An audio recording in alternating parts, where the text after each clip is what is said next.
Hey, welcome to Big Ideas for Every Org. We help leaders discover powerful big ideas that increase organizational impact. I'm Josh, and today we're joined by Mark MacDonold. For more than 35 years, Mark has worked in branding, advertising, and communication. Now he focuses on helping churches communicate effectively as a brand strategist, best-selling author, speaker, and consultant with his agency, BeKnownForSomething.com. He also serves as the executive director of the Center for Church Communication, influencing almost 10,000 churches. Mark, thanks for joining us. Hey, thank you for having me.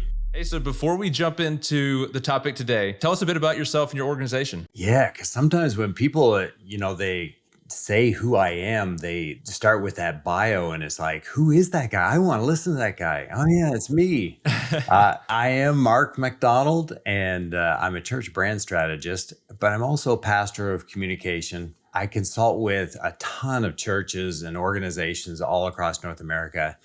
I just really want to help them become known for something relevant and needed. And you'll probably hear, okay, so I'm Canadian, I'm a Canadian-born American now. For a whole year, I've been an American, and I live in Jacksonville, Florida. I mean, I've written a bunch of church communication articles. I've published over 800 of them. And I've also authored the best-selling book, Be Known for Something.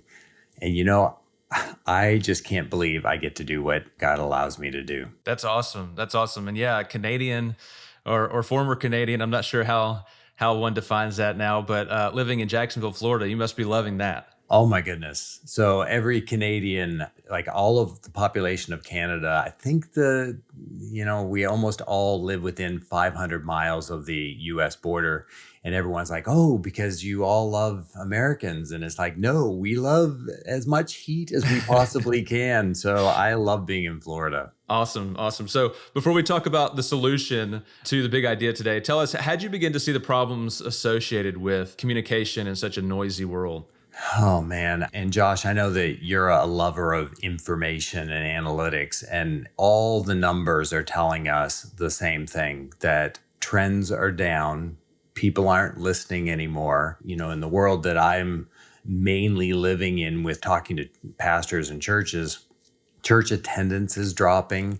But ultimately, engagement for any communication is being challenged right now. And it's funny because almost everyone wants a voice, but when given the voice, most people don't even know what to talk about. Yeah, that's so true. I mean, I've seen it over the past few years. Just the trouble, the challenge of breaking through the noise, and then the trust associated with that. It's tough days for communicators all around. A lot of people are talking, and they seem to talk about everything, and then they find it hard to attract and actually keep an audience. It seems like when the internet came along, it opened up so many opportunities and so many choices. And because of this internet world that we're living in, we all have very close to us a lot of information, and that information has become almost overwhelming. And what we like to call it in the communication world is just noise.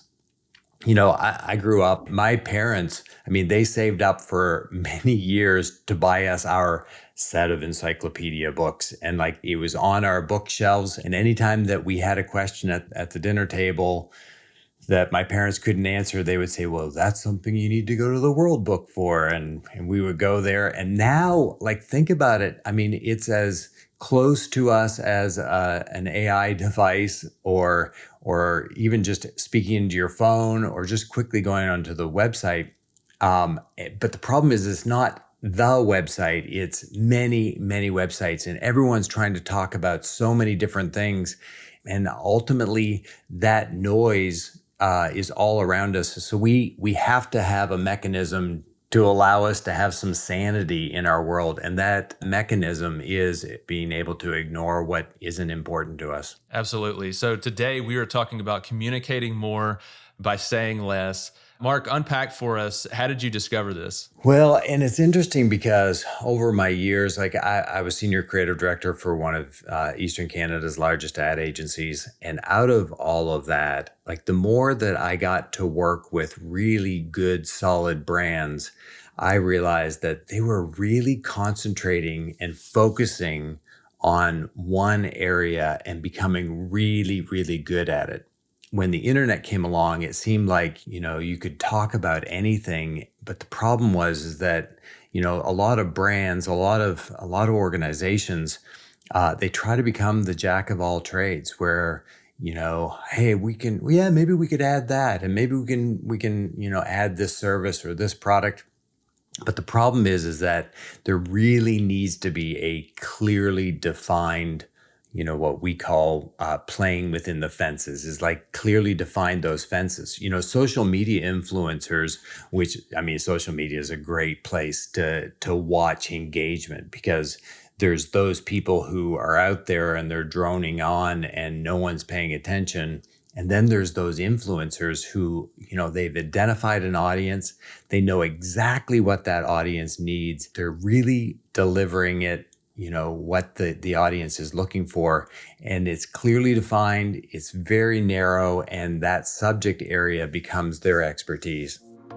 This podcast is brought to you by Anedot. With over 12 years of serving churches, campaigns, schools, and other nonprofits, Anedot has processed more than $1 billion in donations. That experience has guided us in building tools that make giving and fundraising easy. Join over 20,000 organizations and increase giving today. Find out more at anedot.com.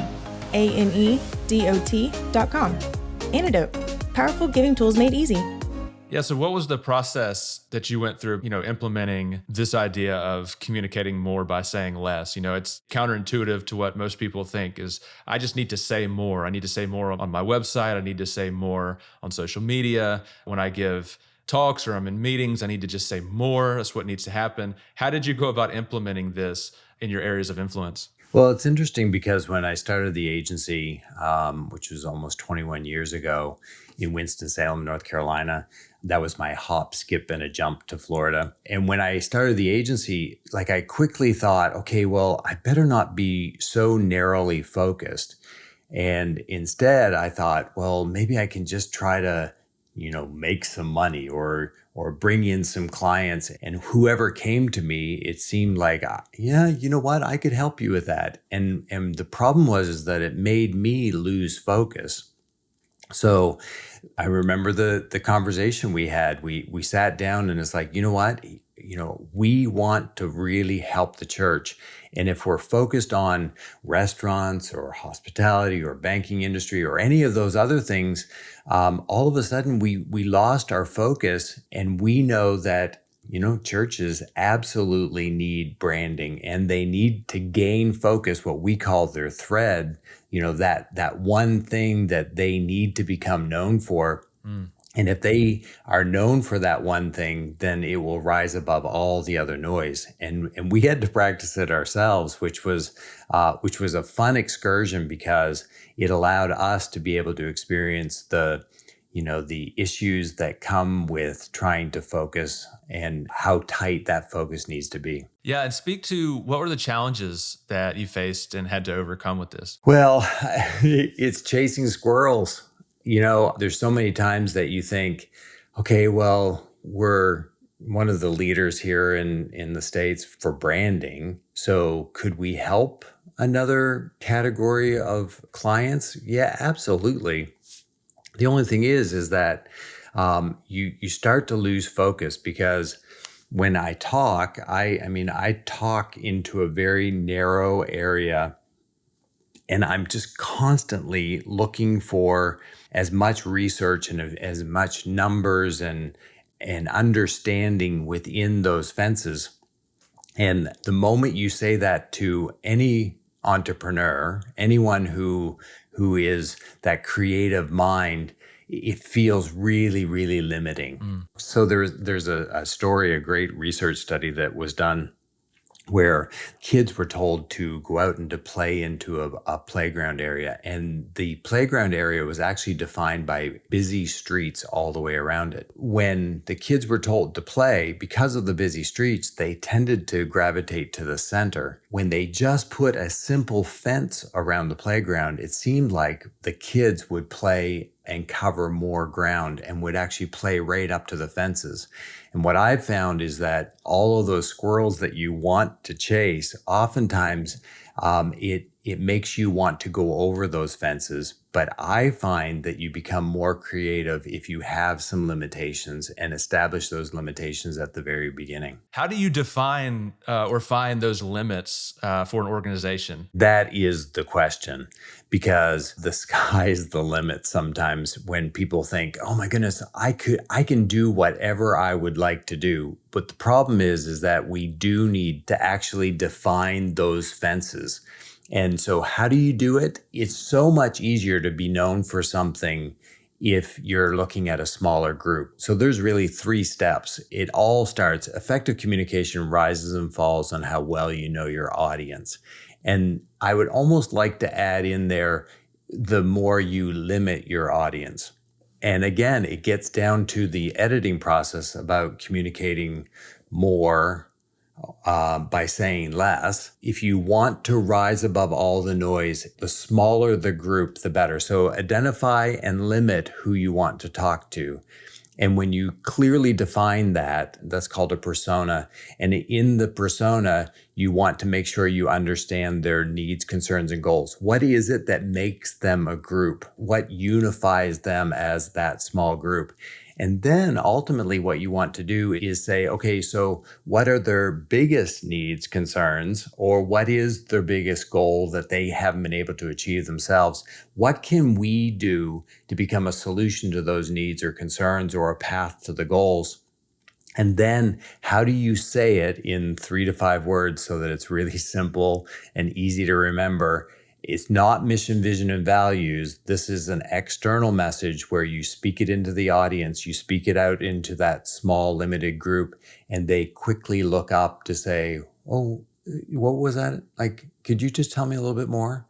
And that thread is the thing that you want to establish so that you don't go outside of those boundaries. You instead use that as a boundary to get their attention. That's great. So looking back now, what are some of the positive effects and results you've seen from helping organizations communicate more by saying less or being known for something? Oh my goodness. Okay, so it's an exhausting world if you're trying to be something to everyone.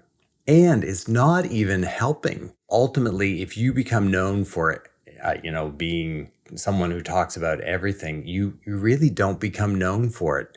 So what we found is that the organizations that we're working with, helping them understand, and it's a really simple process. I mean, it's just identifying who you want to communicate to, and then understanding their needs, concerns, and goals, and then just discover a thread that becomes a solution to the needs and concerns or a path to the goals.